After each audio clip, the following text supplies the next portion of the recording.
யாருக்கு ஓட்டு போட போறீங்க? நாங்க டிஎம்கேக்கு தான் ஓட்டு போடுவோம். எதனால டிஎம்கே ஓட்டு போட போறேன்றீங்க? வேலை இல்லாம கஷ்டப்பட்டு இருந்தேன்ப்பா. எங்க வீட்டுல எல்லாம் குடிச்சிட்டு வேலைக்கு போகாம இருந்தாங்க.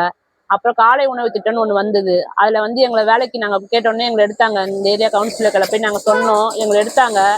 எடுத்து கொண்டு நான் இப்ப வேலைக்கு போறேன், சம்பாதிக்கிறேன் மாசம்.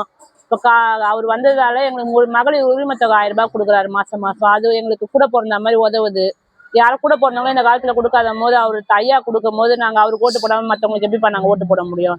என் பொண்ணு கவர்மெண்ட் ஸ்கூல்ல படிக்கிறா. பேக் முதல் கொண்டு எல்லாமே அவர் ஆட்சியில குடுக்குறாங்க. என் பொண்ணு 10th பப்ளிக் எழுத போறா. அவளுக்கு மாசம் 1000 ரூபாய் போறேன்னு சொல்லியிருக்காரு. பப்ளிக் முடிச்சோடனே குழந்தைங்க காலேஜுக்குலாம் எல்லா உதவியும் செய்யறேன்றாங்க.